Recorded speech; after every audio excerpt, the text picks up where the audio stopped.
Tapi kenapa hasil dia semakin berkurang?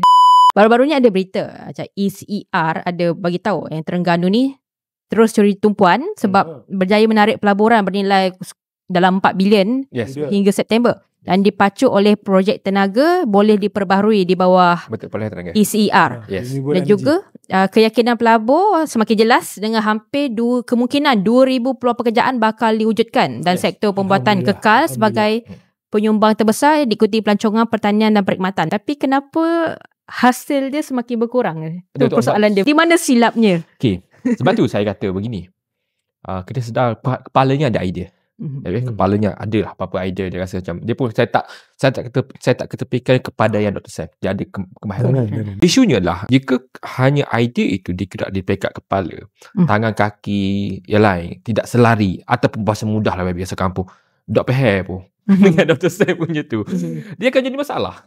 Sebab saya melihat masa pembentangan bajet ni, Dr. Sam dia sangat faham tentang bajet 2026. Tapi persoalan besarnya, adakah ESCO cukup faham? Ataupun adakah ESCO hanya buat business as usual? Maksud apa diberikan buat? Tak ada idea baru, tak ada tambah cuba dibuat untuk bantu Dr. Sam. Ini perkara penting. Sebab tu saya tekankan di sini bahawa Dr. Sam, saya faham. Dr. Sam ada benda yang dia nak selesaikan. Dia rasa dia ada visi baik. Saya hargai benda tu. Tapi mungkin dari peringkat ESCO ni tidak ada. Lepas tu saya rasakan bagi ruang pada kami untuk menilai ESCO yang ada di kerajaan negeri ini supaya kami tahu di mana yang buat kerja, mana yang buat kerja. Dan akhirnya dia beri kebaikan dari Terengganu. Sebab kami di backup, saya berbangkan ataupun rakyat Terengganu ni.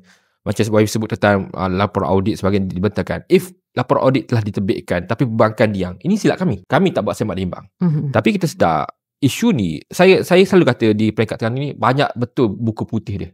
Buku putih ni, buku belajar tu banyak, cantik gila. Apa industri, tapak industri lah, macam-macam. Saya dah dengar perbahasan ataupun pembentangan ni. Tapi hasilnya lain. Dari dulu di Kerajaan Pusat pun saya kritik bersama. Selalunya buku RMK, buku belajar ni cantik. Dulu smart. Tapi bila kita lepas dibentangkan, hujung tahun tak sampai pun tu. Ini perkara penting saya rasa di peringkat kerajaan negeri perlu selesaikan. Contoh, dua perkara isu. Contoh, isu pertama, ada industri palihan tenaga cuba dibuat untuk tarik pekerja-pekerja. Dia mungkin ini usaha Dr. Sam untuk tarik brain drain yang berlaku di Terengganu. Tapi adakah benda tu berlaku secara bawah?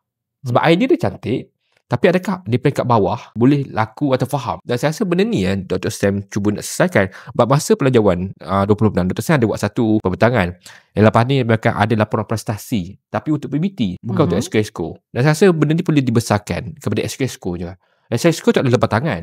Tak ada lepas pada Dr. Sam saja. Akhirnya dia tak beri kebaikan lah pada negeri ini.